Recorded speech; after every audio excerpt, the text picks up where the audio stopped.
अस्सलाम वालेकुम। मेरा नाम डॉक्टर शफीक चीमा है। आज मैं किडनी से थोड़ा हट के एक टॉपिक पे बात करना चाहूँगा, क्योंकि जब मैंने ये देखना शुरू किया कि किडनी डिज़ीज़ के अलावा भी जो जर्नल मेडिकल के टॉपिक्स हैं उनमें भी बहुत ज़्यादा जो है ना अनअवेयरनेस है, लोगों को सही इन्फॉर्मेशन नहीं दी जाती। तो आई थॉट कि इस पे भी मैं 2-4 वीडियोज़ बनाऊँ।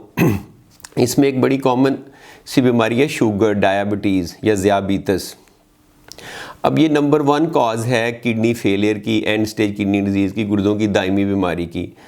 आज की इस वीडियो में उसकी अलामात के बारे में बात करेंगे। मैं आपको 11 उसकी अलामात ऐसी बताऊंगा जो कि कभी कभी इंडिकेशन हो सकती है कि आपको शुगर है, तो फिर आप शुगर का टेस्ट करते हैं। शुगर का टेस्ट बड़े आराम से हो जाता है। या तो ब्लड में शुगर का लेवल चेक हो जाता है या हीमोग्लोबिन A1C से पता चल जाता है। वो एक ख़ास लेवल से बड़ा हो तो आपको डायबिटीज़ है। बड़ा सिंपल टेस्ट है डायग्नोज करने के लिए। अब डायबिटीज़ भी 2 तरह की होती है, एक टाइप 1, एक टाइप 2। टाइप 1 वो है जब आपको बचपन से है, शुरू की उम्र में ही 5-6-7 साल की उम्र में या बिल्कुल पैदाइश के साथ ही, उसमें आपको इंसुलिन लगानी पड़ती है लाइफ लॉन्ग। टाइप 2 डायबिटीज़ है कि उसमें आपकी इंसुलिन बन तो ठीक रही है लेकिन उसका असर ठीक नहीं हो रहा, तो ये बाद की उम्र में होती है। इसमें फैमिली हिस्ट्री होती है। इसमें आप टैबलेट्स या गोलियों से भी इलाज कर सकते हैं और कभी कभी इसमें इंसुलिन की भी ज़रूरत पड़ती है, लेकिन इनिशियली टैबलेट से इसका इलाज हो जाता है। ये तो था टाइप 1। टाइप 2 डायबिटीज़ डायग्नोसिस आप आराम से कर सकते हैं।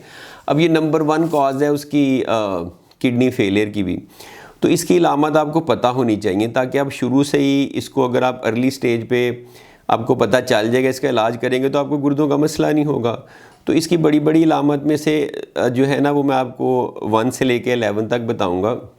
सबसे पहली तो ये कि आपको अगर प्यास ज़्यादा लगती है, आपका मुंह बार बार खुश्क हो रहा है, आप पानी ज़्यादा पी रहे हैं, तो ये एक अलामत हो सकती है। ड्राई माउथ इसे कहते हैं कि आपको शुगर हो सकती है, फिर आप टेस्ट करेंगे। दूसरा है कि कुछ लोगों को पेशाब बार बार आता है या ज़्यादा आता है, या फ्रीक्वेंसी ज़्यादा होती है या क्वांटिटी में ज़्यादा आता है, उसे पॉलीयूरिया कहते हैं। इसी तरह से इन दोनों के साथ फिर तीसरी सिम्टम या अलामत ये हो सकती है आपको भूख बहुत ज़्यादा लगती है, आप ज़रूरत से ज़्यादा खा रहे हैं, वजह भी उसकी समझ नहीं आ रही, तो ये भी एक अलामत हो सकती है शुगर की या ज़ियाबीतस की या डायबिटीज़ की। फिर कुछ लोग हैं वो फटीग की कंप्लेन करते हैं कि ज़्यादा जल्दी थक जाते हैं, उन्हें थकावट बहुत ज़्यादा रहती है, ये भी एक सिम्टम है। इसी तरह से अगर आपका वज़न बग़ैर किसी वजह के कम हो रहा है या ज़्यादा हो रहा है, दोनों सूरतों में इस बात के चांसेस हैं कि आपको शुगर हो सकती है। क्योंकि इसका टेस्ट बड़ा आसान है, आप टेस्ट करवा के चेक कर लेते हैं, अगर है तो उसका इलाज शुरू करते हैं। इसी तरह से डायबिटीज़ जो है ना वो रेटिनो न्यूरोनेफ्रोपैथी करती है। इसका मतलब ये, रेटिना का तो मतलब है कि जो आँख के पीछे, इसकी झिल्ली के पीछे पर्दा है, उसको डैमेज करती है। तो आपको ब्लरी विजन हो सकती है, आपको धुंधलापन नज़र आ सकता है, आपकी नज़र का मसला हो सकता है, कम नज़र आ सकता है। तो अगर इसकी कोई और वजह नहीं है, आप आई का एग्जामिनेशन तो करवाएंगे ही, लेकिन आपको शुगर भी चेक करवानी चाहिए कि कहीं ये डायबिटिक रेटिनोपैथी तो नहीं है। इसी तरह से गुर्दे ख़राब की मैंने बताया बड़ी वजह है, आपकी क्रिएटिनिन ज़्यादा हो सकती है। सिर्फ पेशाब में प्रोटीन आ सकती है जो कि आपको झाग, फोम या बबल्स की सूरत में आ सकती है। इसी तरह से न्यूरोपैथी करती है, आपके पाँव अगर जलते हैं या सो जाते हैं या रात को टिंगलिंग की सेंसेशन होती है या दर्द होती है, तो ये भी एक सिम्टम हो सकती है।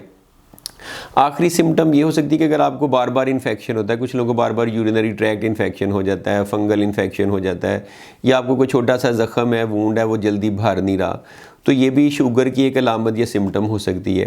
ये मैंने आपको 10 या 11 अलामत बताई। अगर इनमें से कोई भी है तो बड़ा सिंपल टेस्ट है, उसका आपको करना चाहिए ताकि टाइमली इसका इलाज करें, ताकि आपके गुर्दे भी ख़राब ना हों। थैंक यू, खुदा हाफिज़।